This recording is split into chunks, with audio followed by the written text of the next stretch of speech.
कहानी दो ऐसी लालची बेटियों की है जिनका पेट कभी नहीं भरता। लीना की शादी हुई तो उसकी दो ननद थी, तेज सास और 7 दो बेटियां। सारा दिन कमरे में बंद रहती है, बाहर निकल काम कर। पर माँ जी, मैंने तो सारा काम खत्म कर दिया है, अब थोड़ा लेट लूं। आपको तो पता है मैं माँ बनने वाली हूँ। अच्छा जी, पहली बार कोई माँ बन रहा है। दुनिया बच्चे पैदा कर रही है भाभी, लेकिन आपकी तरह नखरों में नहीं। चलिए 1 गिलास पानी दीजिए, और वो भी ठंडा। और भाभी मेरे लिए तो लस्सी बना दो, बहुत गर्मी है। देख बहू, मैंने यह कुर्ता खरीदा था, काफ़ी ढीला हो रहा है, इसे ज़रा सिलकर टाइट कर देना। ये कहानी लगभग रोज की थी। लीना सारा काम करती, लेकिन ननद और सास उसे जीने नहीं देती। फिर कुछ दिनों में लीना माँ बनती है। वो अस्पताल से बच्चा लेकर पति के साथ घर आती है कि भला ये अस्पताल वालों ने तुझे 3 दिन क्यों रख लिया? मैं तो सुबह बच्चा पैदा करके शाम को घर पर आ गई थी, रात का खाना भी बनाने लगी थी। हाय रे, 3 दिनों से घर का काम कर करके मेरे तो हाथ लाल हो गए। हाय रे भाभी, बच्चा रखो कमरे में और जरा काम पर लग जाओ। अरे अभी तो आई है, उसका शरीर तो ठीक हो जाने दो ना। बच्चे का वेलकम, ना ही कोई आरती। क्या बात है बेटा, बहुत बीवी का नाम जप रहा है। और कौन सा बेटा लेकर आई है? नहीं तो क्या, बेटा होता तो कुछ करते, एक बोझ ही तो है। जा जाके कमरे में पटक और काम पर लग। बहू अपनी बच्ची के बारे में भला बुरा सुनकर गुस्सा हो जाती है। देखिए माँ जी, जो बोलना था मुझे बोल लिया, लेकिन मेरी बच्ची की परवरिश यहाँ इस घर में तो नहीं हो सकती। सुनिए, मुझे अब इस घर में नहीं रहना है, मैं चली मायके। बहू मायके चली जाती है। पति कुछ दिन तो बीवी के बिना रहता है, लेकिन फिर एक रोज, माँ पापा, मैं पास के गली में कमरा ले रहा हूँ, वहीं रहूँगा बीवी और बच्ची के साथ। मुझे उन लोगों की बहुत याद आती है। बेटा भी घर से चला जाता है और बीवी और बच्ची के साथ रहना शुरू कर देता है। उधर ससुर, मैंने सारा जीवन परिवार और खानदान में अपनी नाक ऊंची रखी। अरे किसी के घर में कोई विवाद होता था तो मुझे बुलाते थे निपटाने के लिए, और यहाँ मेरा ही बेटा बहू के पीछे घर छोड़ रहा है। क्या मुंह दिखाऊंगा मैं समाज को? पापा भाभी है ही तेज, वो लड़की ना घर बसाने के लायक ही नहीं थी। चुप रहो, देखा था मैंने कैसे उसके पीछे लगे रहती थी। तुम लोगों ने उसे परेशान कर करके भगा दिया। वैसे भी कल बड़ी के लिए रिश्ते वाले आ रहे हैं, घर की बहू को घर में नहीं देखेंगे तो क्या असर होगा। मैं जा रहा हूँ लीना बहू को वापस घर लाने। ले आओ। ये दोनों तो घर का एक काम नहीं करती, काम कर करके मेरे हाथ में छाले पड़ गए हैं। ससुर बहू के घर जाते हैं। साफ सुथरा चमकता घर, पास में पोती खेल रही होती है। बहू ससुर को देखकर खुश हो जाती है। पिताजी आप आइए ना, आइए। वो फटाफट अच्छा सा खाना पीना ससुर को देती है। कैसे आना हुआ पापा, सब ठीक है ना? बेटा तू तो जानता है मेरे पास किसी चीज़ की कमी नहीं है, लेकिन घर पोते के बिना अधूरा सा लगता है। मैं जानता हूँ बहू के लिए उस घर में रहना मुश्किल है, वो तीनों इसे जीना नहीं देंगी, लेकिन बहू। ये बोलकर ससुर बहू के सामने हाथ जोड़ लेता है। अरे पापा क्या हो गया, सब ठीक है ना? बेटा मैं उस घर में परमानेंट आने के लिए नहीं कहूँगा, लेकिन कल के लिए आ जा। वो बड़ी को देखने के लिए लड़के वाले आ रहे हैं बेटा। बहू मान जाती है और दूसरे दिन वो सुबह ही ससुराल आ जाती है। आ गई, लग जाओ काम पर। भाभी वो अपनी भारी वाली साड़ी और मेकअप का सारा सामान दे देना। हाँ, मैं मेकअप कर दूंगी। और बहू वो सारा खाना बना लेना, वो लोग खा पी कर ही जाएंगे। बहू लग जाती है खाने पीने में। शाम को जैसे ही उन लोगों का आने का वक्त होता है, बहू खुद को और बच्ची को प्यारा सा तैयार करके खड़ी हो जाती है और मुस्कुराकर सबका स्वागत करती है। तुमको देखकर तो लग ही नहीं रहा कि तुम सुबह से काम कर रही हो। आपके प्यार में तो मैं सब कर जाऊं।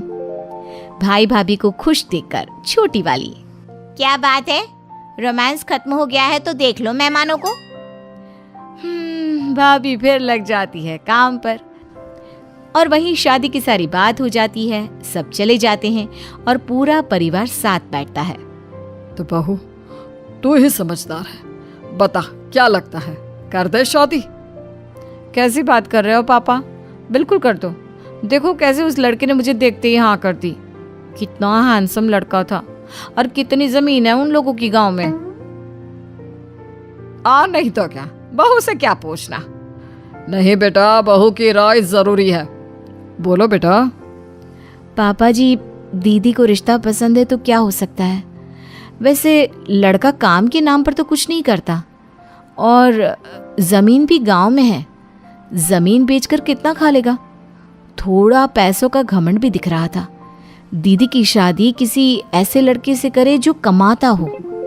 ससुर को बहू की बात सही लगती है, लेकिन बीवी और दोनों बेटियों के प्रेशर में आकर वो शादी कर देते हैं। शादी के बाद बड़ी बेटी घर आती है। वाह माँ, क्या ससुराल है मेरा। और भाभी क्या कहती थी, कमाने वाली से करे शादी।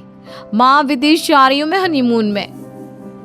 अगर ऐसा है तो बहुत अच्छा है, खुश रह बेटा। तभी बेटी के फोन पर कोई फोन आता है। पापा, ये टिकट के पैसे इस एजेंट को देना है तो दे देना। ये बोल रहे थे कि इनकी एक डील फाइनल होनी है, वहां से पैसे आते ही पैसे दे देंगे। अरे लेकिन बेटा, ये तो 5 लाख रुपए है। हाँ पापा, वहाँ हम लोगों ने होटल और कार भी लिए ना, तो बेटी का हाल देखकर पिता को बहू की बात याद आ जाती है, लेकिन क्या कर सकता था। दिन बीत रहे थे। बड़ी बेटी का किसी न किसी बहाने पिता से पैसे लेने का सिलसिला चल ही रहा था कि एक दिन दामाद, वो पिताजी क्या है ना, अमेरिका में मैं बिजनेस शुरू कर रहा हूँ। वहाँ तो कमाई ही कमाई है, लेकिन वहाँ बिजनेस बिठाने के लिए कम से कम 25 लाख का खर्चा है। बेटा बहुत ज्यादा है ये तो क्या मेरी खुशी से भी ज्यादा है पापा? इनकी एक जमीन बिकेगी ना तो सारा पैसा दे देंगे। क्यों जी? पिता मन में सोचते हैं कि पिछले तो कोई दिए नहीं। लेकिन मुझे अभी दूसरी बेटी की भी शादी करनी है, मैं नहीं दे पाऊंगा इतना पैसा। दामाद ससुर की बात सुनकर घर आ जाता है और घर पर, सुन, तेरे जैसी शॉर्ट हाइटेड अननोटिस लड़के से शादी की तेरे बाप के पैसे देखकर। ना तुझे कपड़े पहनने का सहूर है, ना ही बोलने का। 4 लोगों के सामने तुझे बीवी बोलने में भी शर्म आती है मुझे। वहीं दूसरी तरफ लीना का ससुर किसी न किसी काम से लीना को घर बुलाकर सारा काम करवाया करता। वो नहीं चाहता था कि किसी को पता चले कि बहू बेटा अलग रहते हैं। फिर एक रोज छोटी, पापा, मैं ना नवीन से शादी करना चाहती हूँ। आप एक बार उन लोगों के घर जाकर मिल लीजिए ना। पर देख गुड़िया, बड़ी बहन बबले की तरह नहीं, सोच समझ कर शादी करना। हाँ पापा, वो लोग अच्छे हैं, आप एक बार मिलकर तो आओ। पिता बहू बेटे को बुलाता है और साथ में छोटी बेटे के होने वाले ससुराल जाता है। लेकिन रास्ते में ही, पिताजी कहाँ जा रहे हैं? यहाँ तो अच्छे लोग नहीं रहते। गुड़िया इतने अच्छी जगह रहने वाली है, वो ऐसे एरिया में नहीं रह पाएगी। तू ठीक कहती है बेटा, लेकिन एक बार देख लेते हैं। एड्रेस पर जाकर पता चले कि पता ही गलत बताया हो। सभी लड़के वालों के घर पहुंचते हैं, जहां लड़की की माँ एक नंबर की तेज लग रही थी। सामने लड़का और उसकी बहन खड़ी थी। गलत नहीं जी, बिल्कुल सही एड्रेस पर आए हैं आप। वो क्या है ना, ये हम लोगों का अपना मकान है। शादी के बाद इसे बेचकर थोड़े पैसे लगाकर अच्छी सोसाइटी में घर ले लेंगे। क्यों माँ? हाँ, और नहीं तो क्या। पैसा क्या बड़ी बात है भाई साहब के लिए। अरे लड़की को अपनी लड़की ने खुद पसंद किया है। ससुर बहू की ओर देखता है। सभी कुछ देर बैठकर घर आ जाते हैं। बिल्कुल नहीं, ये रिश्ता मुझे बिल्कुल पसंद नहीं है। क्यों, क्या कमी है? जैसे भाभी ने दीदी की शादी में कान भरे थे, मेरे लिए भी कान भर दिए होंगे इन्होंने। पिता फिर एक बार बेटी की जिद को मानकर छोटी की भी शादी कर देता है। अब दोनों बहनों की शादी ऐसे घर में हो जाती है जहां उनसे ज्यादा उनके पिता की संपत्ति को पूछा जाता है। फिर एक रोज, बहू, अब तो दोनों बेटियों की शादी हो गई है, अब तो तुम दोनों पोते को लेकर इस घर में आ जाओ। बहू पिताजी से कुछ कहती कि आगे क्या होता है? क्या बहू दोनों ननदों की शादी के बाद घर आ जाती है, या फिर सास की तानी और ननदों का कहर अभी थमा नहीं है? जानने के लिए देखिए कल इस स्टोरी का अगला भाग। तब तक के लिए सोचते रहिए। तो कल आप लोगों ने देखा कि कैसे ननदों और सास से परेशान बहू को उसका ससुर घर वापस ले आता है। लेकिन अभी बहू कोई फैसला सुनाती कि सामने छोटी ननद अपने पति के साथ एक बड़ा सा बैग लेकर आ जाती है। अरे पापा रहने दीजिए इन्हें जहाँ है, वैसे भी मैं और दीदी तो आते रहेंगी। हाँ वो तो ठीक है बेटा, लेकिन घर की बहू, घर की लक्ष्मी तो यही है ना। अरे पिताजी कैसी बात कर रहे हैं, आपने हम लोगों की कॉलोनी देखी है ना।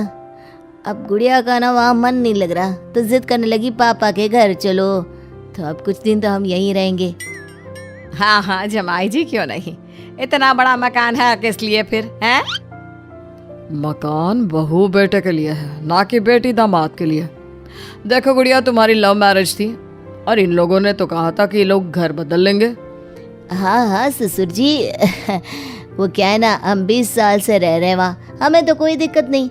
अब गुड़िया बोल रही है कि नया मकान नहीं तो ससुराल नहीं रहेगी।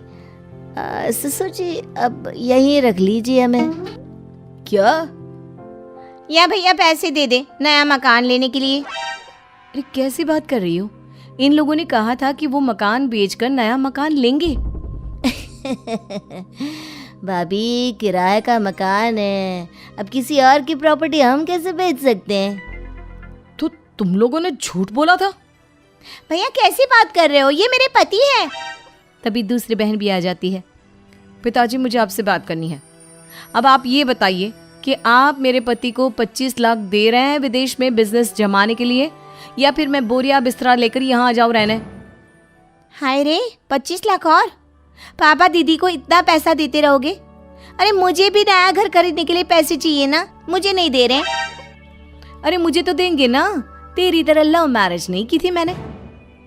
पर भाभी ने तो कहा था ना मत कर शादी। बस अब क्या था, शुरू हो जाती है दोनों बहनों की लड़ाई पिता के पैसों के लिए। तुम दोनों ये हाल करोगे मैंने कभी नहीं सोचा था। बहू बेटा तू घर जा। सभी अपने अपने कमरे में चले जाते हैं। बेटियां माँ के पास जाती है। माँ देख तो, पापा भाभी को कितना भाव दे रहे थे और हमें बिल्कुल भी नहीं। माँ पापा के पैसों पर, उनकी प्रॉपर्टी पर क्या हमारा कोई हक नहीं है?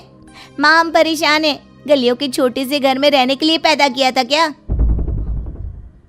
और क्या, माना उसने लव मैरिज की है तो गलती हो गई, गलती किससे नहीं होती।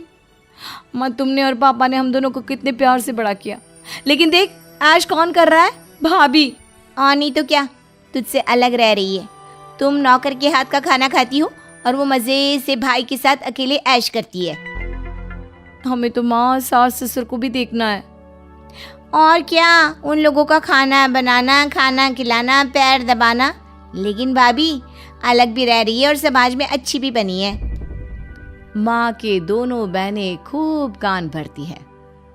सही बोल रही हो, उस करम जली ने तो पूरा घर बर्बाद कर दिया है। अभी बताती हूँ मैं, तेरे पापा से बोलकर उसका घर के अंदर आना जाना बंद ना करा दिया तो मेरा नाम भी कलावती नहीं। दोनों बहनों की चाल कामयाब हो गई और माँ ने पिता को अपने और बेटियों के हक में कर दिया। देख कलावती, मैं यह नहीं कहता कि बहू मुझे तुम लोगों से ज्यादा प्यारी है, लेकिन समाज की चिंता है बस। पर मैं भी जान गया हूं कि क्या करना है। बहू के सामने मैं तुम लोगों को डांटा करूंगा, लेकिन बेटियां जो कहेंगी वैसा ही करूंगा मैं। और इससे फायदा क्या होगा? अरे कम से कम बहू समाज के सामने हम लोगों से मिलजुल कर तो रहेगी, वरना ये मत भूलो तुमने और तुम्हारी बेटियों ने उसका जो हाल किया था। नाम है मेरा, लोग मुझे आइडल मानते हैं मोहल्ले में। जो मर्जी करो, लेकिन साफ बोल देती हूँ, अपनी नाक के चक्कर में मेरी बेटियों को दुख नहीं होना चाहिए। अरे मेरी भी तो बेटियां हैं ना। वो फिर अगले रोज, बहू जरा घर आ जाना। वो क्या है ना, छोटे के ससुराल वाले आ रहे हैं तो उन लोगों के सामने तेरा होना जरूरी है। जी पिताजी मैं आ जाऊंगी। बहू बेटा घर आते हैं जहाँ वो खाने को कुछ मीठा और नमकीन बना ले मेहमानों के लिए। बहू किचन में लग जाती है। फिर मेहमान आते हैं और फिर कैसे आप लोग, अच्छा हुआ आप आ गए। फिर वो बेटी से कहता है, अब बेटा वो तिजोरी से 5 लाख ले आना और छोटी की सास को दे देना। वो क्या है ना, मकान बड़ा कंजस्टेड सा है तेरी बहन का, तो नया मकान ले लेंगे। अब अच्छा थोड़ी ना लगता है, महलों में हमने बिटिया को बड़ा किया, कहाँ झोपड़ी में गुजारा करेगी। सही बात भाई साहब, बाहर गाड़ियाँ भी काफी बड़ी बड़ी खड़ी है, एक आध हमें भी दे देते। अब कुछ दिनों के लिए, पिताजी का कहने का मतलब है कुछ दिनों के लिए, फिर तो मैं लौटा दूंगा। पापा को पता है मेरी तो शुरू से फेवरेट वो काली वाली मर्सिडीज रही है, पापा वही दे दो। वैसे भी ये कह रहे हैं ना वापस ही तो करना है। बहू देख रही होती है कि पिताजी का तो रूप ही बदल गया। सभी गेस्ट के जाने के बाद ससुर बेटा बहू के सामने दिखावे के लिए, लुटा कर रख दो तुम लोग, लव मैरिज की थी उसने, अरे कहाँ से दूंगा मैं इतना पैसा। बहू सही कहती है कि लड़के की कमाई देखना चाहिए, लेकिन मेरी तो बिटिया ही। ये बोलता हुआ ससुर वहां से चला जाता है। जा, अब मेरा तो घर ही बर्बाद करके चली गई है तू। मैंने क्या बर्बाद किया? आप लोग बर्बाद कर रही हो पापा के पैसे और प्रॉपर्टी। अच्छा, बड़ी चिंता है तुम्हें मेरे पापा के पैसों की। जाकर अपना मायका देखो, मेरे पापा की चिंता ना करो। कम से कम छोटी अपने ससुराल खुशी खुशी चली गई, ये ठीक नहीं लग रहा ना। तुम लोगों की ना ज़बान ही खराब है। चलिए जी, वो तो पापा के कहने में मैं आ जाती हूँ, नहीं तो इन लोगों की शक्लें कौन देखे। खैर, अब बारी आती है बड़ी बेटी। उसका पति ससुर के पास जाता है और देखो पिताजी, मैं तो चला विदेश, ये रही आपकी बेटी। अब पैसे तो है नहीं कि वहाँ जाकर मैं काम सेट करूँ, तो माँ को तो मैंने गांव भेज दिया है, और ये रही आपकी बेटी, रखो इसे इधर ही अपने पास। सभी हैरान रह जाते हैं कि ये क्या हो गया। रख लो बेटी। ये बोलकर वो बीवी को धीरे से चूटी काटता है। बड़ी बेटी पति का इशारा मिलते ही नहीं रह सकती मैं आपके बिना, नहीं रह सकती, नहीं छोड़ के जाइए मुझे, मैं कैसे रहूंगी आपके बिना। अरे ना ना मेरी बेटी बिना पति के कैसे रहेगी। और जी मोहल्ला समाज क्या कहेगा कि बेटी को पति छोड़कर चला गया। ठीक है, मैं बेटे को फ़ोन करता हूँ, वो आकर तुम्हें पैसा दे देगा। ससुर बेटे को फ़ोन करता है। बेटे के साथ बहू भी आ जाती है। पापा जी, 25 लाख रुपए है, सोच लीजिए। सोच लीजिए क्या भाभी? नहीं तो क्या मैं सारी जिंदगी मायके में रहूं? अरे पर बेटा इतना पैसा इंतज़ाम करने में वक्त तो लगेगा ना। देख लीजिए ससुर जी, परसों की फ़्लाइट है मेरी, नहीं तो फिर ज़िंदगी भर रखिए इसे यहीं। अरे नहीं, मैं जानती हूँ मेरे पापा को, वो गुड़िया को 5 लाख दे सकते, तो मुझे क्यों नहीं? जमाई और बेटी चले जाते हैं। उन लोगों के जाने के बाद मैं सोच रहा हूँ कि ये घर गिरवी रख दूँ। अब सास को होश आता है। कैसी बात कर रहे हैं? घर गिरवी में रखेंगे तो जाएंगे कहाँ? ये तो नहीं पता, लेकिन तुम ही तो कहती हो ना कि बेटी का हक है। हाँ, पर घर बेचकर हम कहाँ जाएंगे? माँ, आप लोगों को बेटियों की शादी के पहले सोचना चाहिए था। शादी में भी मोटा पैसा लगा, और मुझे तो लगता है कि पापा अब दीदी को बुलाकर समझाओ। आप लोगों की मजबूरी वो समझेगी। 4-5 लाख तक तो ठीक है, लेकिन इतने पैसे। अरे नहीं ठीक है, मैं घर बेच दूंगा। पर इस बार सास अड़ गई। पता नहीं उसे क्या हुआ। नहीं, मैं अपना घर नहीं बेचूंगी। किसी के लिए नहीं। बुला लीजिए बड़ी को, यहीं एक कमरे में उसे रख लूंगी, लेकिन घर नहीं बेचूंगी। बहू ठीक कहती थी, और क्या भरोसा कि इसके बाद वो लोग और पैसे ना मांगे। बहू तू ही देखना बेटा कैसे करना है। ठीक है माँ जी, मैं बात करती हूँ। बहू बड़ी ननद को फ़ोन करती है और पति के साथ घर आने को कहती है। बड़ी ननद खुश हो जाती है। उसे लगता है कि 25 लाख की लॉटरी लग गई। चलो मेरे मायके, और हाँ, बोरा ले लेना या झोला। पैसे किस में भरोगे? पति और बेटी दोनों घर पहुंचते हैं, जहां भाभी, देखिए हम लोगों के पास पैसे नहीं हैं। माँ जी घर बेचकर पैसे देने को राजी नहीं है। दीदी, हम लोगों ने फैसला किया है कि आप आज से यहीं रहिए। 4-5 लाख तक की बात होती तो ठीक थी, लेकिन 25 लाख। क्या बोल रही है? सही बोल रही है वो। अगर 25 लाख नहीं तो तुम भी मेरे साथ नहीं रह सकती। अरे ये क्या बकवास कर रहे हैं आप? क्या बोल रहे हैं?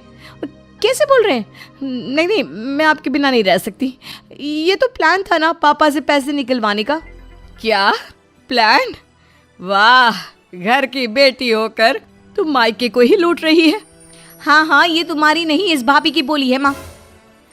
अब जो देखना है देख लो, मैं तो चला। ठीक है, जाइए। लेकिन तलाक के बाद दीदी को हर महीने गुजारा भत्ते में 50,000 रुपए और प्रॉपर्टी की आधी जमीन देनी होगी।